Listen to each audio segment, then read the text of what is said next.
hope you enjoyed seeing these cute little arrangements come together. It was a really fun project to do this afternoon. It's really rainy and stormy. It's been like that since last night. And so I was up here kind of cleaning out things, rooting around in all of my containers, and I came across, I had 2 stacks of these old tea tins that my sister gave me like 4 or 5 years ago. I hung on to them because I thought that they would be really cute to use at some point. I mean, they can contain something, and if anything could contain soil, I always think like this is a potential planter of some kind.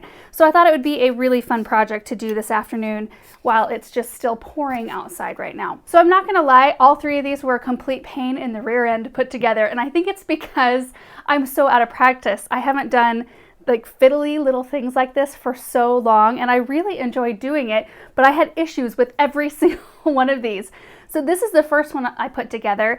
First off, I drilled a hole in the bottom with a metal drill bit, and every time I use it, Aaron's always like, ease it in. Like, don't let the drill take the planter with it. And I never can do that.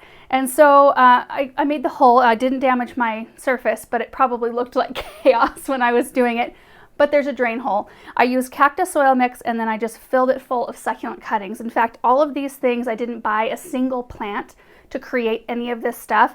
I used what I already had here. So the thing about succulent cuttings, many of these, like this is Echeveria Bluebird, I think, right here, and I have some Echeveria elegans, which is this little blue one there. I had already pre-cut those. I cut those like a week ago to use in a different arrangement, so the cut end had already healed.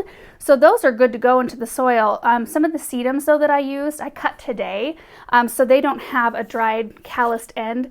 So I'm gonna wait to water this for probably just several days to allow those ends to dry out, and they still will dry out in the soil. They just don't do it as fast as if they were sitting somewhere out in the open air to do that.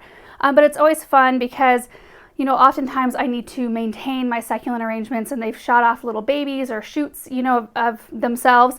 And so I need to cut them to maintain that arrangement, and then I can use them in something like this. And I typically get like a year out of an arrangement like this, even if it's packed this full, because when you cram stuff together like this, they just don't tend to put on as much growth.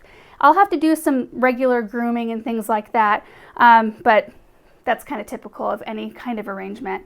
And most of the succulents I use came from Little Prince plants, which we will link down below, except for the lemon coral sedum, which is from Proven Winners. The second arrangement here, I wanted to make a fresh cut arrangement out of my garden. So all of these flowers are blooming in my garden right now.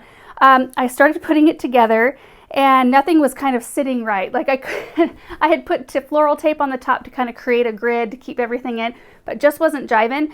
So I pulled everything out, and once I did that, the container started to leak. So you do want to make sure that it's watertight. Like this one has a seam right here, and that's where it was leaking. So it was kind of fortuitous that nothing was staying where I wanted it to, so that I could address that problem. So I just packed the whole thing like full of glue.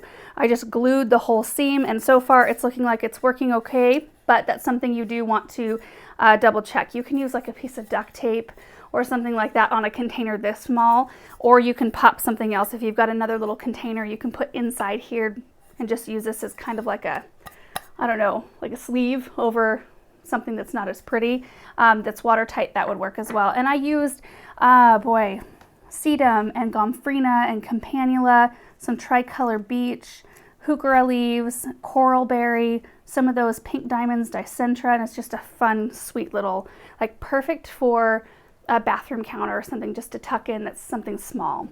And then the very last arrangement here, I wanted to create kind of a mini fairy garden, and I did this one twice. So the first time I did it, I got it done, and Aaron was like, it looks like you need to have a mermaid in there. Like it looks aqua-esque, and it did, and it wasn't really working for me.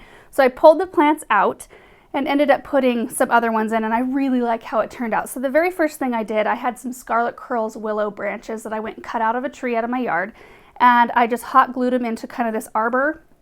Is that what it is? It's not an arbor, it's a trellis. Yeah. It's more of a trellis in the back here, just something decorative to bring a little bit of height. And then I have these, let me see what the name is. Ruby, it's a Peperomia Ruby Cascade. So it's this big trailing plant right here that I need to trim anyway. So I trimmed off some of its ends, and they may root in here. I'm gonna have to keep an eye on them. But I put those in the soil. I made sure that there was a node where a leaf attaches to the stem. That's oftentimes where the roots come out. So I put those down into the soil and then kind of weaved it through the little trellis here, and I think that turned out really sweet.